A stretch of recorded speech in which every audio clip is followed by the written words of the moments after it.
454 వ్యాఘ్రబుద్ధ్యా వినిర్ముక్తో బాణః పశ్చాత్తు గోమతౌ న తిష్టతి అచ్చినత్యేవ లక్ష్యం వేగేన నిర్భరం. పులిని చంపే ఉద్దేశముతో బాణము విడచిన పిదప అది పవిత్ర గోమాతను ఛేదిస్తున్నదని తెలిసికొనినా ప్రయోజనము శూన్యము. విడచిన బాణము తిరిగి రాదు, లక్ష్యమును తప్పక ఛేదించును. అటులనే ప్రారబ్ధకర్మ ఫలశేషము అనుభవించుటకు మిగిలి ఉండగా ఆత్మసాక్షాత్కారము సిద్ధించినప్పుడు ఆత్మవేత్తకు కర్మఫలము అనుభవించిన అనంతరమే దేహపతనము అగును.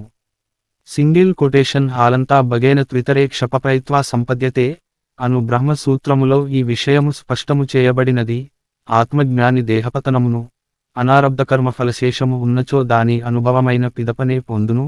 బ్రా సు. 4.1.19 455 ప్రారబ్ధం బలవత్తరం కలు విదాం భోగేన తస్య క్షయః సమ్యగ్ జ్ఞానహుతాశనేన విలయ ప్రాక్సంజితాగామినాం బ్రహ్మాత్మైక్యమవేక్ష్య తన్మయతయా ఏ సర్వదా సంస్థితాః తేషాం తత్త్రితయం న హి క్వచిదపి బ్రహ్మైవ తే నిర్గుణం.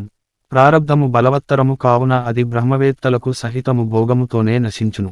జ్ఞానోదయమునకు పూర్వము సమకూడిన సంచిత కర్మఫలము, పరిపూర్ణ జ్ఞానము, సమ్యక్ జ్ఞానము ప్రాప్తించిన పిదప ఆగామికర్మల ఫలము జ్ఞానాగ్నిలో నశించిపోవును. ఎవరు బ్రహ్మైక్యత సిద్ధించగా పరబ్రహ్మమందే తన్మయత్వము చెంది బ్రహ్మీభూతులై నిరంతరము ఉందురో వారికి త్రివిధ కర్మలు అనగా ప్రారబ్ధ, సంచిత, ఆగామికర్మల ఉపభోగము ఉండదు.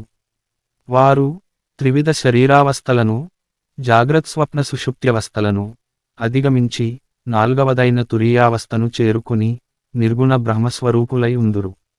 నిత్యానంద భరితులై ఉన్న అట్టివారే సద్యోముక్తిని పొందినవారు. 456 ఉపాధి తాదాత్మ్య విహీన కేవల బ్రహ్మాత్మనైవాత్మని తిష్టతో మునే ప్రారబ్ధ సద్భావ కథానయుక్త స్వప్నార్థ సంబంధకతేవ జాగ్రత్త. ఏ మునివర్యుడు ముముక్షువు దేహేంద్రియాది ఉపాధులతో తాదాత్మ్యము చెందక ఆత్మసాక్షాత్కారము లభించగా పరబ్రహ్మ స్వరూపమైన తన ఆత్మయందే బ్రహ్మనిష్టతో స్థిరుడై అహర్నిశలో ఉండునో అతనికి ప్రారబ్ధము ఉండుననుట యుక్తము కాదు. మేల్కొని ఉండగా స్వప్నలోకములో ఉన్నాడనే కథనము ఎంత అనుచితమో అంత నిరాధారమైనదే. 457 నహి ప్రబుద్ధః ప్రతిభాసదేహే దేహోపయోగిన్యపి చ ప్రపంచే కరోత్యహంతాం మమతామిదంతాం కింతు స్వయం తిష్టతి జాగరేణ.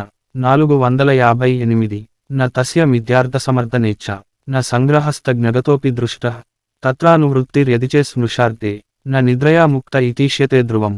పై రెండు శ్లోకములను కలిపి చదివినప్పుడే సంపూర్ణంగా వాటి భావము బోధపడును. అందువలన తాత్పర్యము కలిపి వ్రాయబడినది. జాగ్రదవస్థలో సావధానముగా ఉన్న ఏ పురుషుడూ స్వప్న సమయంలో ఉండే దేహస్థితిలోగాని స్వప్నములు చూచుటకు అనువైన దేహస్థితిని కాని కలిగి ఉండడు. అంతేకాదు కేవలుడై మననాదులలో నిమగ్నమై బ్రహ్మతత్పరతతో వౌనముగా ఉండే మునికి ప్రపంచముతో నిమిత్తము ఉండదు. ప్రాజ్ఞుడైన తత్వవేత్త అహంకారము, మమకారము మరియు ఇతరము అనే బుద్ధి కలిగి ఉండదు. ఆ స్థితిలో అవాస్తవిక స్వప్న దృశ్యాలను నెమరువేసుకుని జాగ్రదవస్థలో అనుకరించటము అసంభవము. తత్వవేత్త ఎన్నడూ స్వప్నదృశ్యములు వాస్తవికము, మిథ్యకాదు అని సమర్థించడు. స్వప్న సమయములో భాసించే జగత్తు సత్యమని కూడా విశ్వసించడు. మెలకువగా ఉన్న సమయములో స్వప్నావస్థలో నుండే దేహస్థితి, మనఃప్రవృత్తి కలిగి ఉన్న వ్యక్తి నిద్రావస్థ నుండి ఇంకనూ బయటపడలేదని, స్వప్న జగత్తులో విహరిస్తున్నాడని భావించవచ్చు. కాని తత్వజ్ఞాన పరాయణుడు, జీవన్ముక్తుడు సావధానముగా ఉన్న సమయములో స్వప్నలోకములో ఉన్నట్లు భావించటము సమంజసము కాదు. 459 తత్వత్పరే బ్రహ్మణి వర్తమానః సదాత్మనా తిష్టతి నాణ్యదీక్షతే స్మృతిర్యథా స్వప్నవిలోకితార్థే తథా విదః ప్రాశసనమోచనాదౌ. స్వప్న జగత్తును వీడి జాగ్రదవస్థకు చేరుకున్న వానివలె పరబ్రహ్మమందే లగ్నమైన మనస్సుగలవాడు సద్రూపమైన ఆత్మలో లీనమై ఉండును. అనగా స్వస్వరూపమైన ప్రత్యగాత్మయందే బుద్ధి నివేశము కలవాడై ఉండును.